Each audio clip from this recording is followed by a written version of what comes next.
हाँ, तो आज जो है विज्ञान कक्षा 10 में हम आपको बताने वाले हैं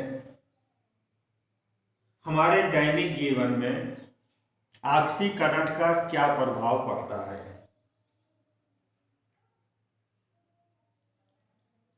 अब जैसे हम लोग देखते हैं अक्सर लोहे में जंग लग जाता है या हमारे भोज्य पदार्थ जो वसा या तेल में बने हुए खराब हो जाते हैं।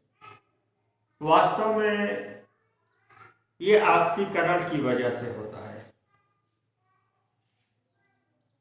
तो कक्षा 10 में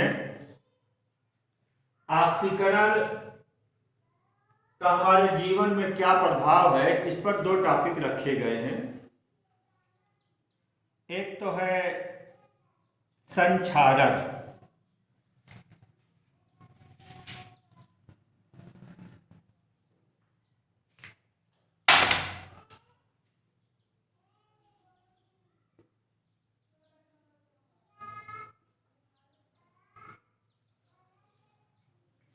संक्षारण क्या, पहले समझिए। आप धातुएं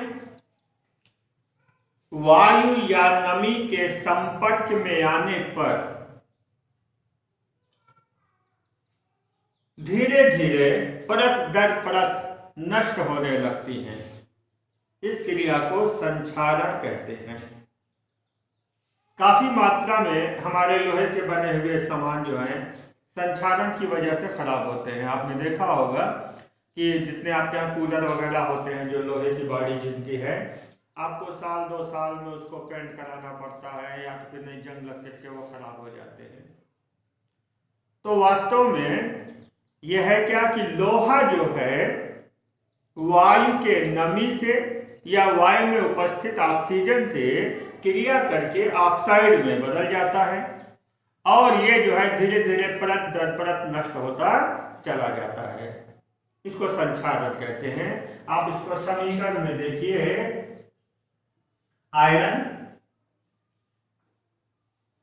जंग से क्रिया करके फेरिक ऑक्साइड में बदल जाता है और हाइड्रोजन गैस निकलती है। समीकरण को बैलेंस कर लेते हैं तो देखा गया इस तरह आयरन जो है ये बदल गया आयरन के ऑक्साइड में, फेरिक ऑक्साइड। ये ऑक्सीकरण अभिक्रिया है। इसी को हम लोग जंग लगना कहते हैं। इसी तरह से आप देखिए चांदी जो है कुछ दिनों में काली पड़ जाती है। तो होता क्या है कि चांदी वायु में उपस्थित हाइड्रोजन सल्फाइड से क्रिया करके सिल्वर सल्फाइड के काले अवक्षेप में बदल जाती है। तो सिल्वर सल्फाइड में बदल जाता है जो काला होता है और हाइड्रोजन गैस बनती है। तो इस तरह देखा जाए कि धातुएं जो है ये ऑक्सीकरण अभिक्रिया ये भी है। ऑक्सीजन का जुड़ना या ऋणात्मक अवयव का जुड़ना ऑक्सीकरण कहलाता है। तो ये धातुएं जो हैं ऑक्सीकृत होकर के परत दर परत नष्ट होने लगती। इसी क्रिया को संक्षारण कहा जाता है। अब संक्षारण से बचने के उपाय क्या क्या हैं? पहली बात तो हम ये करें कि जो लोहे की बनी वस्तुएं हैं,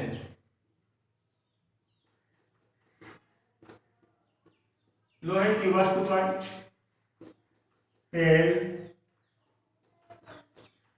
ग्रीस या पेंट ये लगा करके हम संक्षारण से उसे बचा सकते हैं। दूसरी चीज, धातुओं को मिश्र धातु में बदल दिया जाए। मिश्र धातु दो या दो से अधिक धातुएं या धातु और अधातु को मिलाकर एक समांगी मिश्रण बनाया जाता है। इसे मिश्र धातु कहते हैं। तो मिश्र धातु जो है, पहली बात तो ये कठोर हो जाता है, ये संक्षारित नहीं होता, जल्दी नष्ट नहीं होता है। तो हम मिश्र धातु में बदलकर धातुओं को बचा सकते हैं। पीतल मिश्र धातु है, आप जानते ही होंगे। ऐसे ही लोहे में आप निकिल की पॉलिश कर सकते हैं, उसे भी बचा सकते हैं। इसके अलावा जैसे लोहे में आपने मिला दिया क्रोमियम, जिंक, कार्बन, ये स्टेनलेस स्टील कहलाता है, इस तरह भी हम इसको बचा सकते हैं। तो मिश्र धातु बना करके बचा सकते हैं। इसके अलावा लोहे में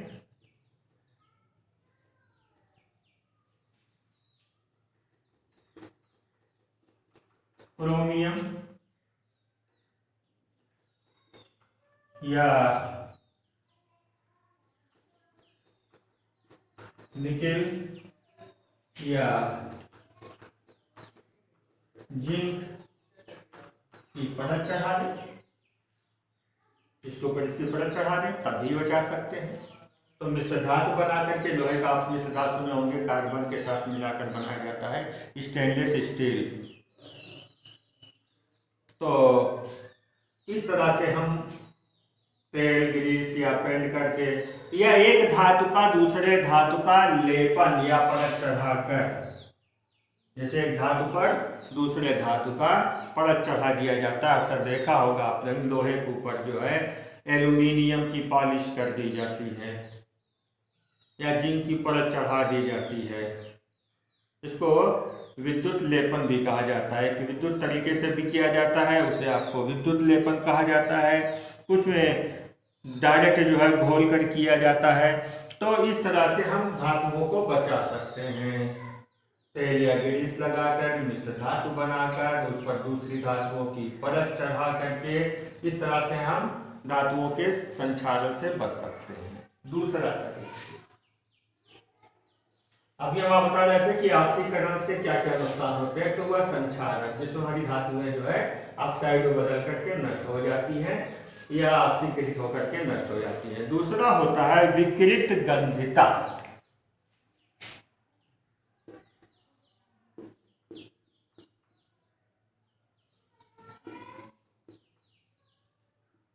विकृत गंधिता ये क्या चीज है आपको बता दें। तेल या वसा युक्त भोज्य पदार्थ धीरे धीरे ऑक्सीकृत होकर के अपना स्वाद और गंध बदल देते हैं। इसको कहा जाता है विकृत गंधिता। जैसे आप तला हुआ चीज रख दीजिए, छेना है रख दीजिए, कुछ दिन में आपको खराब बदबू सी आने लगती है, उसका गंध बदल जाता है, खाएंगे तो उसका स्वाद बदल जाता है, कहते हैं लोग कि खराब हो गया है। तो वास्तव में ये क्रिया कहलाती है विकृत गंधिता। यानी तेल और वसा युक्त भोज्य पदार्थ वायु में धीरे धीरे करके अपना स्वाद, इनका जो स्वाद है और गंध है ये बदल जाता है। इसे विकृत गंधिता कहते हैं। विकृत गंधिता से बचने का तरीका ये होता है कि जैसे आप देखा होगा बाजार में चिप्स वगैरह, नमकीन वगैरह एक पैकेट में आते हैं, फूला हुआ रहता है। तो होता क्या है कि उसके अंदर की वायु को निकाल कर जब उसकी पैकिंग की जाती है, चिप्स या नमकीन की जब पैकिंग की जाती है तो उसके अंदर की वायु को निकाल कर उसमें नाइट्रोजन भर देते हैं ताकि उसमें ऑक्सीजन रहेगा ही नहीं, तो ऑक्सीकृत नहीं होगा। एक तो ये काम कर सकते हैं। दूसरा चीज है, हम तले भुने चीजों को वायुरोधी जो है पात्र या बर्तन में रखें। तीसरा चीज ये है कि इन्हें कम ताप पर, तेल और वसायुक्त पदार्थों को कम ताप पर और उसको प्रशीतन किया जाए, यानी फ्रिज में रख दिया जाए, कोल्ड स्टोर में रख दिया जाए। इस तरह से इसके खराब होने के चांस जो है वो कम हो जाते हैं। और एक बात और भी है, क्योंकि सूर्य प्रकाश की उपस्थिति में ये क्रिया तेज होती है विकृत गंधिता की, तो अगर पदार्थों को हम सूर्य प्रकाश धूप में आने से बचा ले जाएं तो विकृत गंधिता कम हो सकती है। तो ये चीजें हैं जो ऑक्सीकरण से संबंधित जो हमारे जीवन में डायरेक्ट हमको प्रभावित करते हैं। तो अक्सर प्रश्न आता है कि हवा जो बाजार में बिकते हैं चिप्स, उस पैकेट में कौन सी गैस भरी होती है, तो वो गैस है नाइट्रोजन। क्यों भरा जाता है? इससे पदार्थ जो है वो खराब होने से बच जाता है, यानी विकृत गंधिता को रोक सकते हैं। आज बस इतना ही।